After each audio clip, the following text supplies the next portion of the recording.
The problem with money managers is not what you think, all right? And by the way, look at my shirt. Good luck with your vaccines. I got that from my man Forrest. I think his last name is Marady or Marady, M-A-R-A-D-Y. He's written a number of books.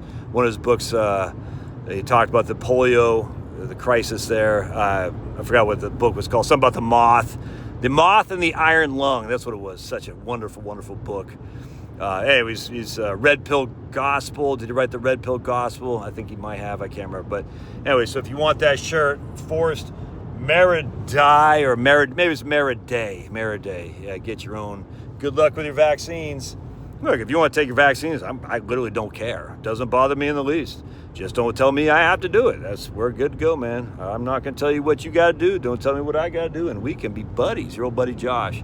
I'm going to see my mom. All right, it's Valentine's Day. I'm going to go see my mom up in Harrisonburg, Virginia, and I'm about 20 miles south of Charlotte right now. And I should be up there in about 4.5 hours. So I'll be there about 8:30 or so. And I hadn't seen my mom in a few months, so I try to get up there 3 or 4 times a year just to go say hi, go visit with her a little bit in her assisted living facility, and see what my mom's about. You know, you just don't know. Your mom's getting older. You just don't know how much more you got. You know what I'm saying? I'm passing West Gastonia. If any of y'all are familiar with West Gastonia, I'm not, because I like the ladies, huh? So if you don't like the ladies, you know West Gastonia, wherever the hell that is. I think it's 20 miles south of Charlotte, I think. But anyway, all right, so the Josh, would you just get to the point? Someone's going to put in here in the comment, the financial commentary starts at 1:55. All right, so a lot of people don't like money managers because they charge a fee. They say, oh, my goodness, the fee. You know, Bogle would talk about that and say the fee isn't worth it. And I get all that. And you just, that's simply not true necessarily. I mean, to say the money manager is going to beat the market, yes, I completely agree with Bogle assertion that the vast majority of money managers cannot beat the market just because of the way mathematics are. I get that, 100%. All right, in fact, I would even argue, whoa, dude, why are you slamming on your brakes up here? People in West Gastonia, North Carolina, keep slamming their brakes on. What the hell's going on, dude? There's no traffico. Just people like, oh, I'm scared to drive in West Gastonia because I don't like the ladies. Anyway, the problem with money managers is that a lot of them don't have you in a portfolio that can take advantage of the history of the stock market returns. And what I mean by that, if you look at the studies, and I have yet to see a study to dispute this, about 10% of the stocks have carried the vast growth of the stock market. And if you did not have those 10% of the stocks, you would have been better off sitting in government bonds. And again, I haven't seen any study to dispute this. And I read a lot of this stuff. And so if that's true, and we just use the S&P 500, for example, that means about 50 of the 500 stocks in the S&P 500 made you the money. The other 450, you would have made more money in government bonds. So what do a lot of money managers do? Well, they'll buy, 80 individual stocks. And you're like, okay, but if of those 80, if the 50 aren't in there, of the 50 who carried the bulk of the portfolio, the growth of the stock market, I mean, we're talking the vast growth of the stock market, then I just paid you a fee for getting the equivalent of rates of return that are less than government bonds. And that's not good, man. That's not good. That's why buying the index is so freaking important. Because, A, we don't know what those 10% of the stocks are going to be. In fact, we don't even know if it's going to be 10%. It could be, it could be those same 80 stocks that your money manager buys. We have no clue. That's the issue. We also have no clue which stocks are going to perform well, which money managers are going to perform well. We don't. And we can't base on historical numbers. We just don't know.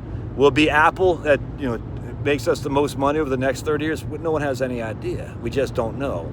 Which is why you buy the index and just be done with it. Because if you miss those, 50 or 60 stocks, whatever it is, you just wasted all this time, you wasted all this money, and you took on a hell of a lot more risk.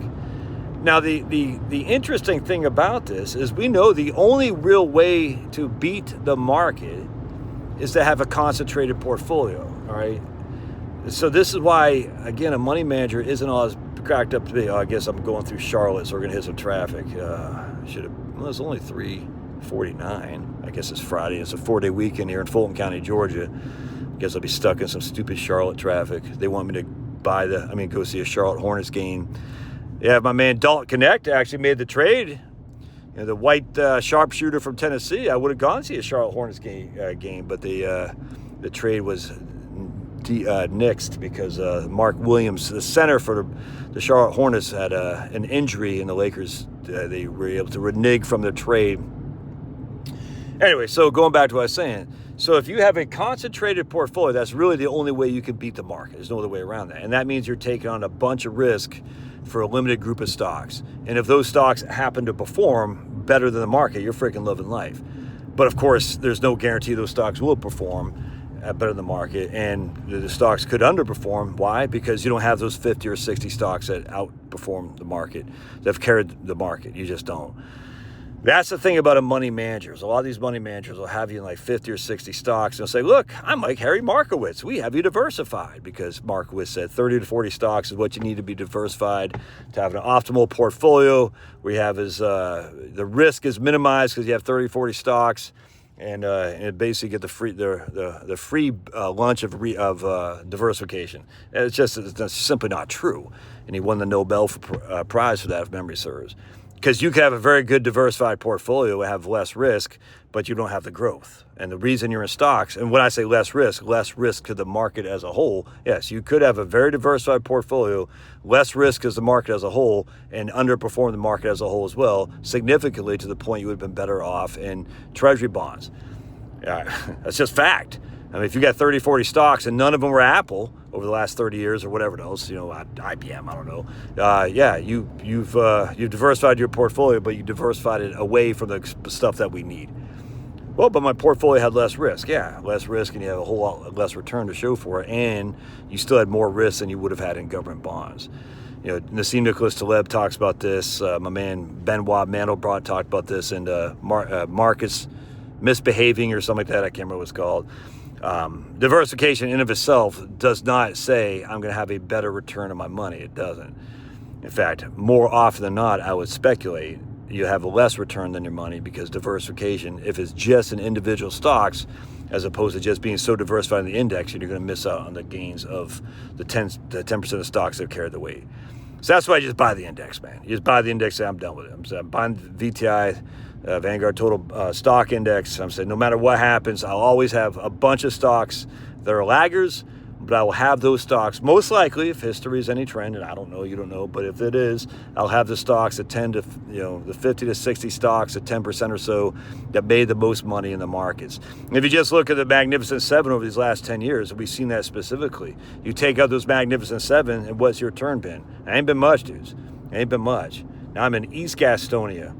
So that's why you have to be diversified. So if you're a guy that says, oh my goodness, these stocks are in bubble territories in 2015, and now you're like, I thought Amazon was. Remember, Amazon didn't even have a price earnings ratio. It was unprofitable. Now its PE ratio is like 50, still high, but if you didn't have Amazon, you left a lot of money on the table. Who would have thought? I would never have bought Amazon back in 2015. Never, because they had no PE ratio. And the minute they went profitable, they had a significantly high PE ratio. I still would have bought it. And if I did not buy it, I would have missed out on the growth of my VTI portfolio. So that's the problem with money managers. Not just the fee, but it's the lack of true diversification where you actually have access to the stocks that carry the markets over time. All right. Of your thoughts, smash that like button. We'll see you guys.